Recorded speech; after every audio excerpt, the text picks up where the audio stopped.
Cool. So we'll get rocking and rolling. Hi everybody, my name is Rebecca. I'm with 3M. I'm your local sales rep. I'm based out of Arizona, but cover Arizona, Utah, Nevada, and other duties as assigned depending on the day. For today, we're going to primarily focus on vehicle personalization, so color change wraps and accenting, and a couple different tools and tricks to help you make that process more efficient, avoid some mistakes, and overall help the profitability of your business.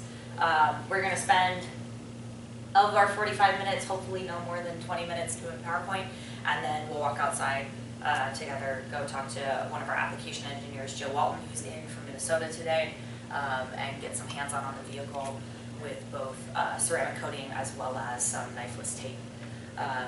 But if you have any questions at any time, shout them out. It's much more interesting if you guys are engaged, and I'd rather talk about the things that you have questions on than whatever's in our slide deck, right? So feel free to ask any questions you have. Today we're going to focus primarily, like I said, our color change. So our 2080, our knifeless, and our ceramic coating. Raise a hand, who's used 2080 round film before? Okay, most of us. Raise a hands, full color change. Okay, that's the same. How about knifeless tape? For those who haven't used it, you're kind of like, what in the world is knifeless tape? What does that mean? Right, so you get some hands on that. And then how about 3M ceramic coating? About the same. Okay, cool. That's awesome. I'm glad to see that you guys have, that's a new one for us. It's been out for like a little over a year, but we launched it and sold 3 times as much as what we estimated. So we launched it and then went into backward, which is like real great, super successful, right? So that's the products that we'll be talking about today. So it gets me kind of an idea of the class and the skill set that we're working with. So we'll start with our 2080 wrap film. Does anybody know what the predecessor to 2080 was?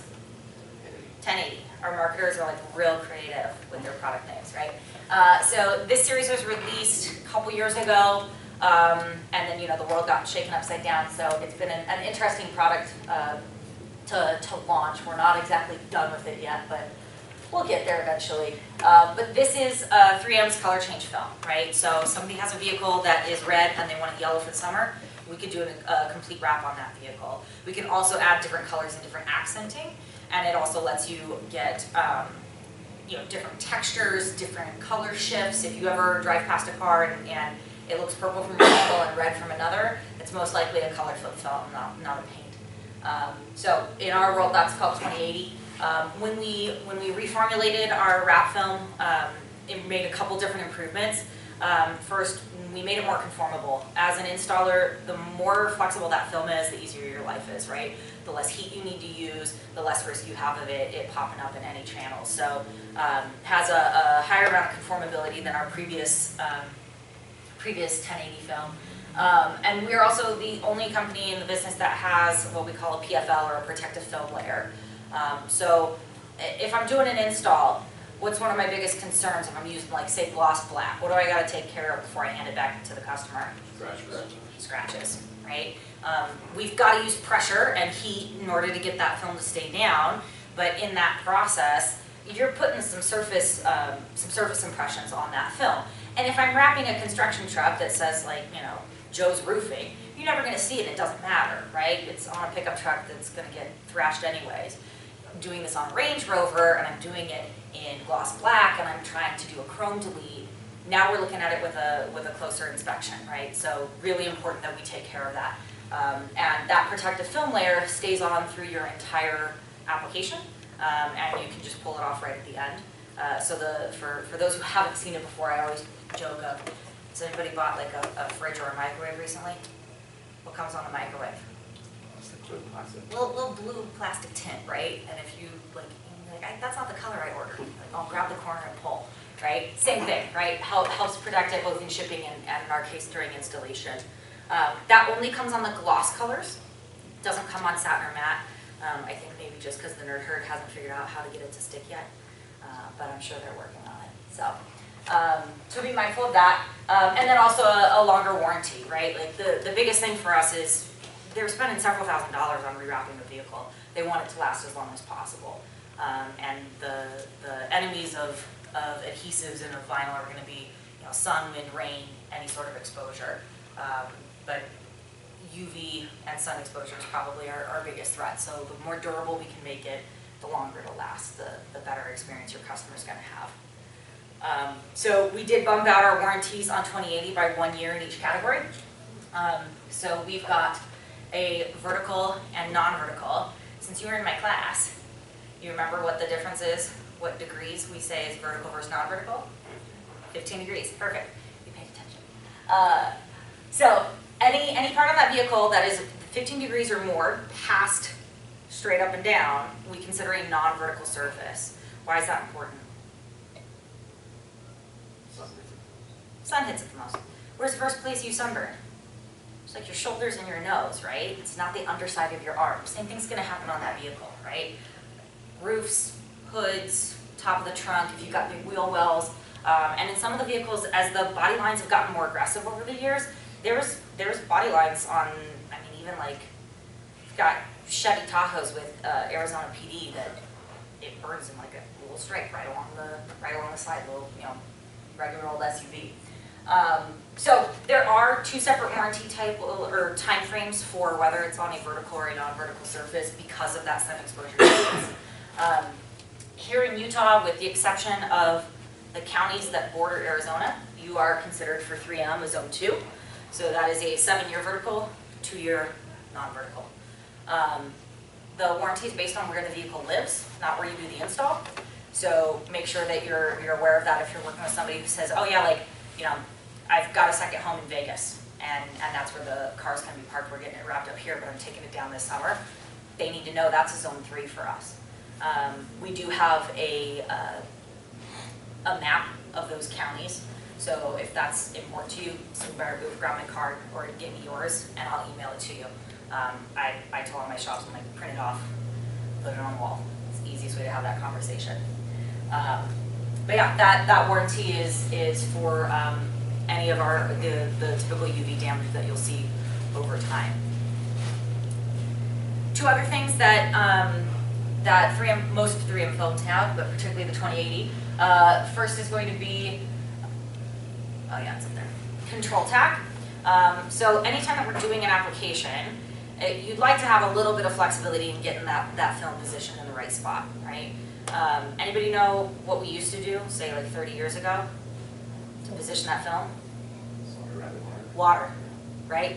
Doing a wet wrap. How fun is that?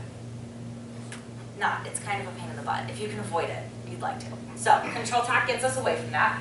And what you can see there in that little graphic is on the underside of our adhesive, we put in a bunch of microscopic glass beads. And what that allows you to do is it keeps that adhesive from contacting the vehicle or whatever you're putting the film on, and it skates around, almost like a water bug, right? Like surface tension. So it's keeping that adhesive off of what you, of where you're positioning the film. It gives you that flexibility to make sure you get it right where you want it. And then once we put down pressure with our squeegee or with our hand, those beads push up into the adhesive. They don't like break or anything, but they just, the adhesive wets out. And so now you get adhesive contact, and we're gonna get nice good adhesion to that vehicle surface. So that's most important for large pieces. You will find 3M films that don't have control tack, but in general, those are going to be used for like small little type and stripe, right? Where I don't really need to position some big piece of material. I've got a laser level and I'm putting, you know, open Monday through Friday on the board. So that's our control tack, and then the other feature that's in the adhesive is what we call comply, and these are our air egress channels. Why do I need those? What happens if I don't have an air egress channel? Can't get any bubbles out. Why do I want to get the bubbles out? Because they're not good. Yeah. Any idea why? Two main reasons. First one is, well, good, yeah, failure. So the first one is it's going to look bad, right? Like you don't want something that's pockmarked with a whole bunch of bubbles. That customer's going to turn around and go, I would like a refund, please. And then the other one is going to be failures. What happens to if I leave that bubble underneath that film, what happens over time? The adhesive dries out, yep, so it doesn't have anything to bond to, so it gets real brittle, and then it ends up cracking. the air that's trapped behind there, I mean, you guys get the temperature swing from -20 to 110, right? And so over the season, as it expands and contracts, and as that adhesive in the vinyl gets brittle, it will start to crack. And I always say it's the snowball effect. Like, it's never gonna look better. It's just gonna keep looking worse, right? We now have an exposed edge, it's gonna start to peel. So very important that we get all of the air out from behind that vinyl before we release that vehicle to the customer. We really want to make sure that we're doing the spot checks. I always tell people, you know, there's quite a lot of installers who are like, Rebecca, I've been doing this longer than you've been alive. I'm like, that's great. When's the last time that you like hit a curb, rolled through a stop sign, made any driving mistake? Probably last week. How long do you have your license for? 40 years? You a perfect driver? No. So you can install for 40 years. You're probably going to be better than me. I can do a hood. Don't put me on a bumper. It'll look like crap. But I don't care how good of an installer you are. You can still make mistakes, right? So we want to be spot checking for that type of thing to make sure that we don't miss, you know, simple little miss squeegee pass that we catch before the vehicle's released prevents us from having a problem a month, 2, 3 months from now that then we can't fix. We have to reroute. So both of those are adhesive technologies. Before I move on to Knifeless, any specific questions that we have about 2080 and wrap films in general? How about lead time? Nobody wants to know where their film is. So we are still producing all colors of 2080. I know some manufacturers have basically dead stocked a couple colors. 3 of them has chosen not to do that, but we are scheduling production based on popularity. So if I were to ask you, what would you rather I make you? Gloss black or gloss plum explosion? Gloss black. Gloss black. We're of the same opinion. We're going to look at what do you guys need the most, right? Gloss black, matte black, gloss white, satin white. The more creative the colors are, the longer the lead time's going to be. So just be mindful of that when you're selling jobs. I tell people, I'm like, I need your 3 favorite flavors. If we're out of mint chip, you gotta, like, is cookie dough okay, right? So be mindful of that. Does everybody in here have a 2080 color deck? If you don't, I think I have like 4 or 5 left, and if I run out, again, drop me your card, we'll get you some shipped out so that you can actually have them for your clients to take a look at. Always happy to send those out. So that takes care of our film. The other tool that we have in our bag is going to be 3M Knifeless Tape. And what Knifeless Tape is a very low adhesive carrier tape with a filament that runs down the middle.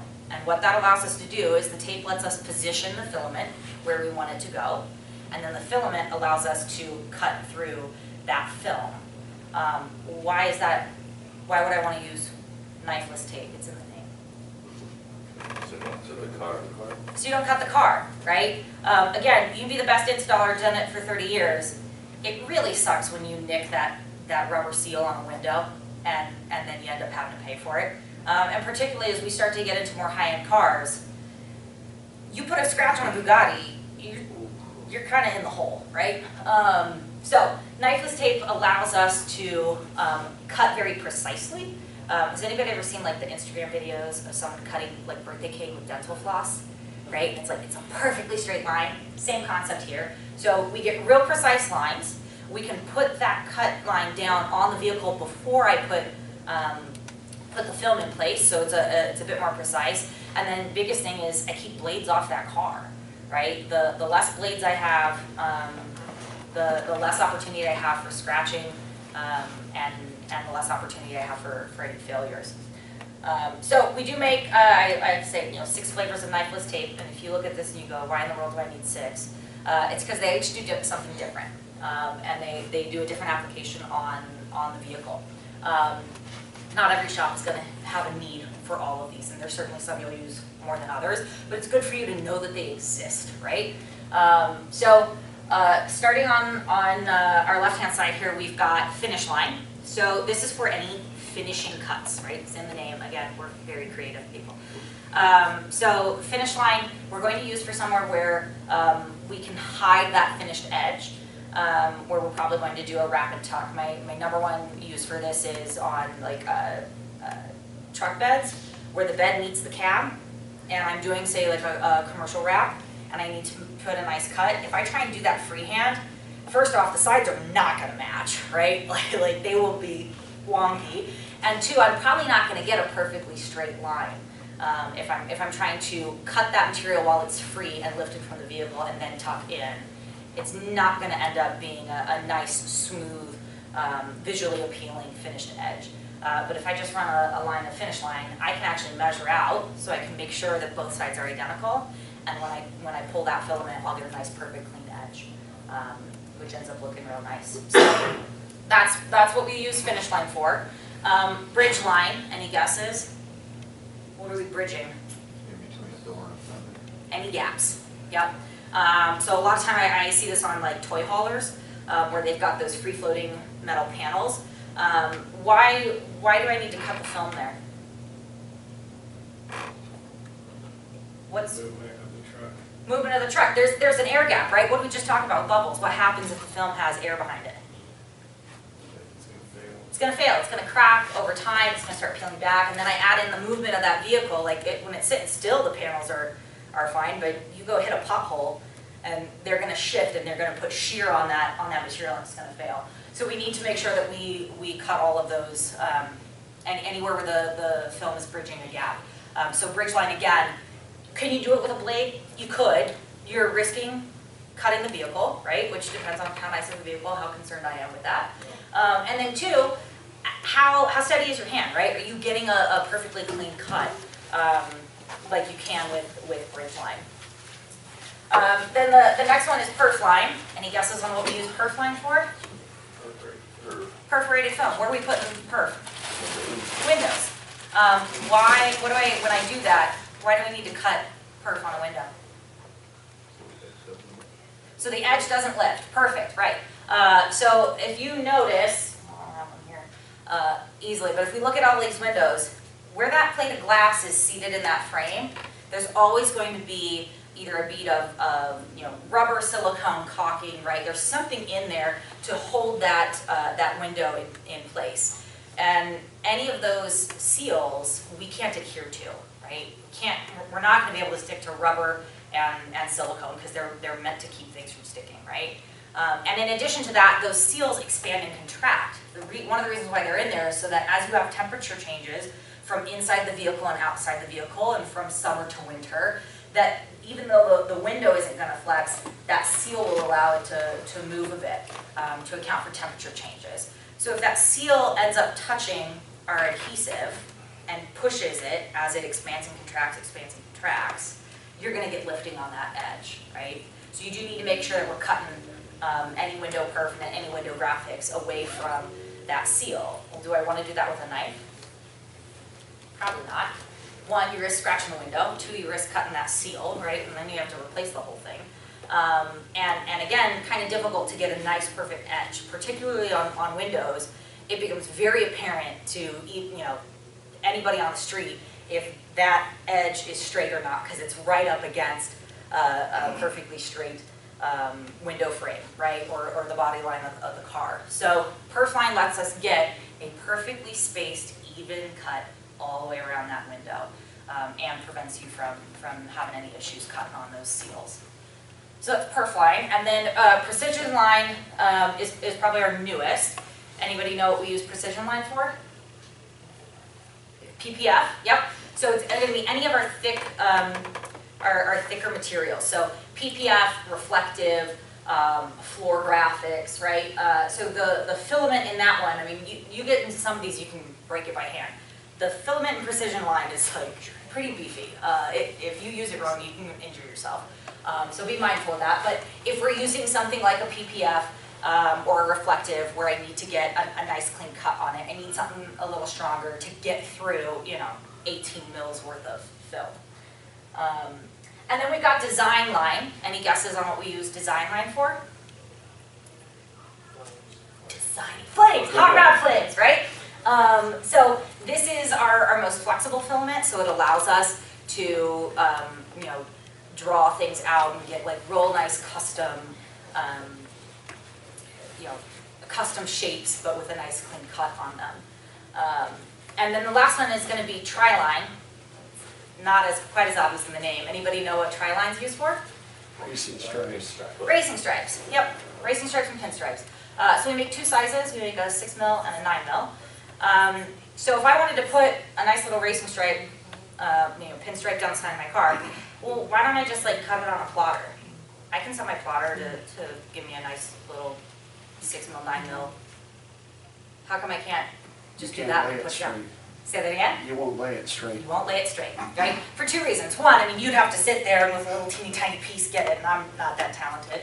But then the other thing is, what happens as we're putting that material on this car? We're taking something that's two-dimensional, we're putting it on something that has body lines and curves and textures. So you can cut it straight.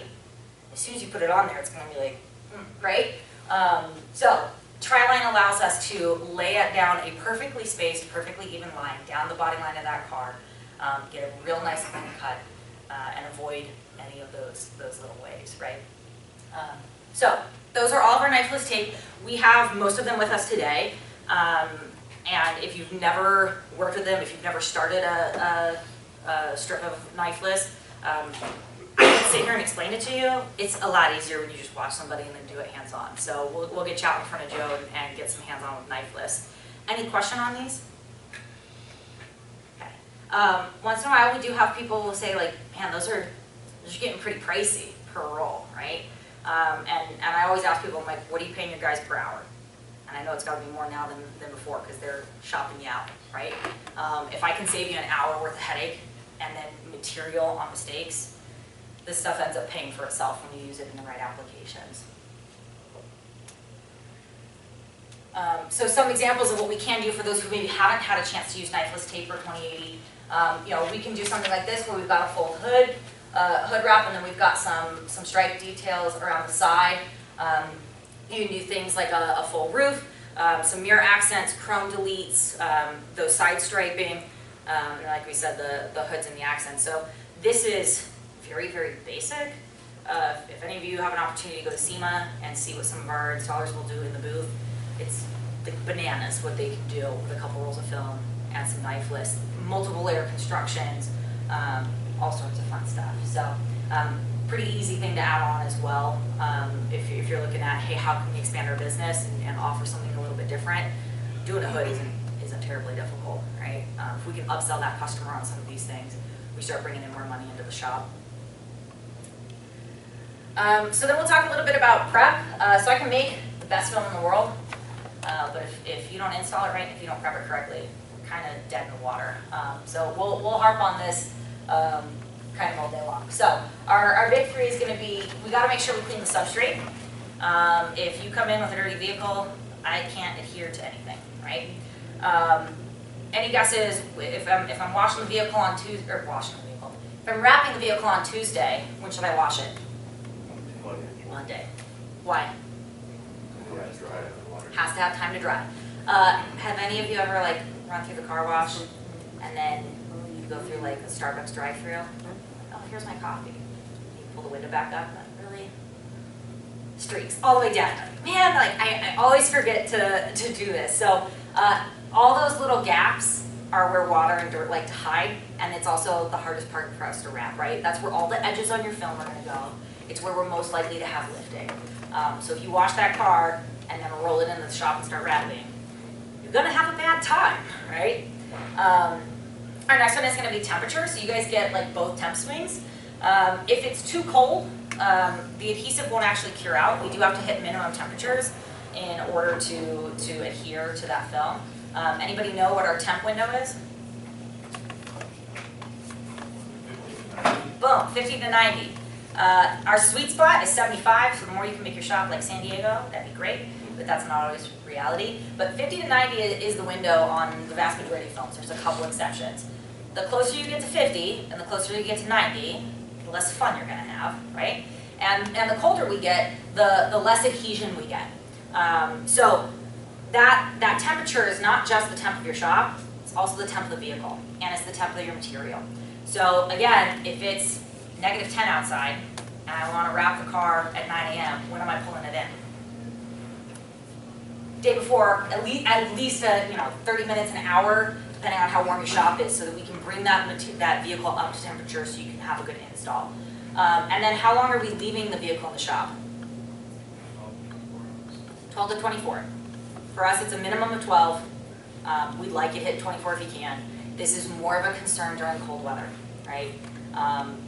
Look, if it's 95, I'm based out of Phoenix. If it's 110 outside, probably not gonna roast you if you go park the car in the lot. If you're up here and it's January, and it's 20 degrees out, and you roll it outside and then you call me asking why it's peeling, I'm going to laugh at you, right? It's peeling because it hasn't had a chance to adhere. We've got to make sure that we stay at temperature long enough for those adhesives to do their job before we go, run them out through the middle of the snow. So that's cold temps, and then the opposite is true as well. So if we get, the closer we get to 90, and if we get above 90, that film starts to get real gooey. Your install's not going to be fun. It starts to get real aggressive. So we want to make sure that we can bring both our shop temp down below 90 degrees as well as the vehicle. So again, if it's August and it's sitting out in the lot and you roll it in, if you're wrapping in the afternoon, roll the vehicle in before lunch. Go take your lunch break. By the time you get back, temp will have dropped, right? So that temperature, and then the last one is, proper tools, right? We'll talk about knifeless, we'll talk about heat guns today. Without those, you're kind of dead in the water, right? Any questions on this? Okay. So we talked about cleaning a little bit. I'm not going to harp on this because I'd rather get you out there to do some hands-on. These are some of the, any of the nooks and crannies is where I'm real concerned. It's where, road grime during the winter, tire shine likes to sit in all these little areas. We really got to make sure we get to all the nooks and crannies when we're doing our cleaning, so that we don't have any failures.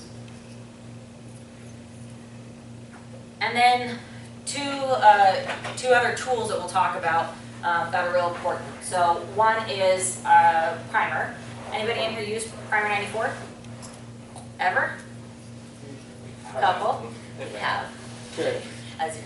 We have. So where would we use an adhesion primer? 90-degree corners, right? If you're doing a Ford Transit, you have a nice little punch-in window, right? It's anywhere where the film is apt to lift, right? Anywhere where we're really stretching into certain areas, and we want to give it a better shot. It's an insurance policy in a little teeny tiny bottle. It helps that adhesive cure out better and adhere better to those challenging areas on our vehicle. And then, there we go. And then what do I have to do after I do my install in all those areas that I've stretched? Post heat. To what temperatures? 200, 225. Any guess what my nice little symbol in the bottom right corner is?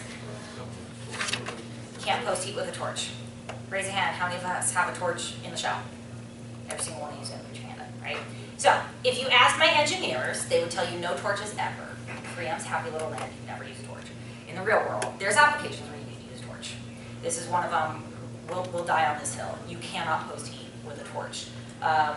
Torches are great for certain applications, but they kind of like go 0 to 100 in 2.5, right? It's a drag race, right? You're just all gas all the day long, right? So you have a whole lot of heat in a very small area. And when we do our post heating, I have to be able to warm all of the film in a given area, and we've got to hit 200, 225. If you try to do that with a torch, what you're going to end up having is hot spots where you may burn the film, and cold spots where you might gloss it up, but you're not going to post heat properly, and they will fail. They're not going to fail today, they're not going to fail tomorrow, but a month from now, they'll start lifting. So we do got to make sure that we post heat. So if I can't use a torch, what am I using?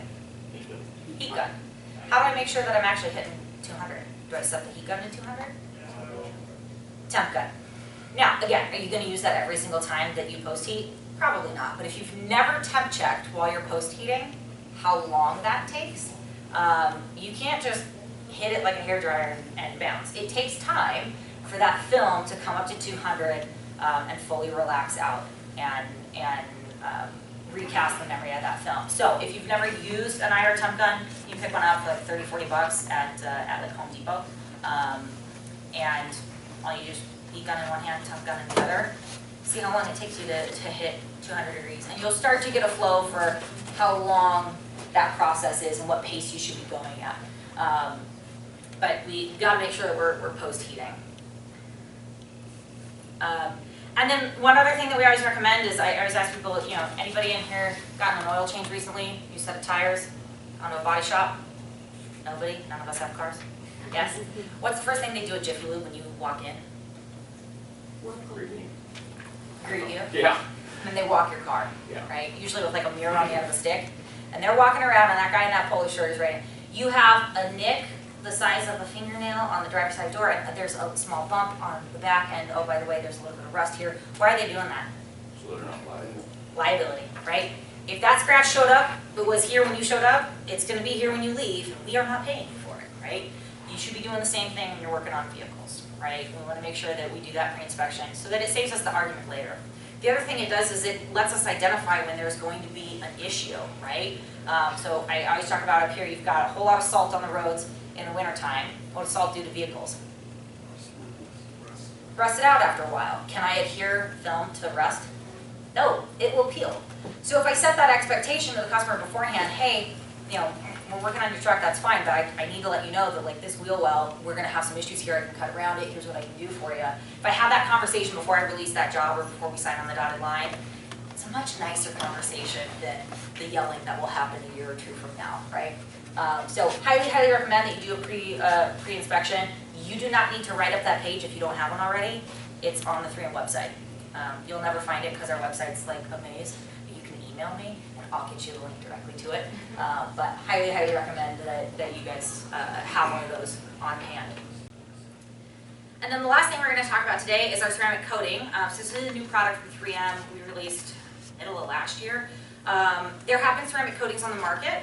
But they were never warranted by 3M if you put them on top of a wrap because we don't make what's in that bottle. So we have no control over whether that formulation changes, whether it interacts negatively with our film. We really can't stand behind it, right? So engineers spent quite a bit of time. This has been in development for 3-4 years now, and we released a 3M ceramic coating. For those who have used our coating as well as others, what are your thoughts? Easier to apply. Easier to apply? Yep. So we have a single formula for all of the outside surfaces of your vehicle, so plastics, metals, glass. It is low VOC, so a lot of the other coatings on the market, you open it up and it's like, it'll knock you out, right? It's like walking into a nail salon. So ours is like 98% active ingredients, so there's not a whole lot of VOCs to carry it, so a lot more comfortable to do our install. It's also extremely easy. It's literally like wax on, wax off. Your total time around a vehicle is maybe 2 hours, and you're able to charge for full coating upwards of $1,000 depending on the vehicle. So the profitability on it is very nice. It's also a single bottle. Some of them are like, you got to mix two things together. So a little bit simple there, and price point on it is very competitive. So less smell, cheaper, faster install, and it keeps you in warranty on that wrap. Kind of a no-brainer. So we have this outside, and we'll go do a hands-on on it. There's just 3 part numbers,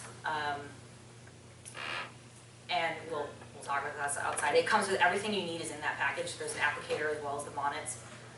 Pretty simple, a couple passes and some leveling, and that coating is pretty much good to go. I think that's it. So we'll go do some hands-on.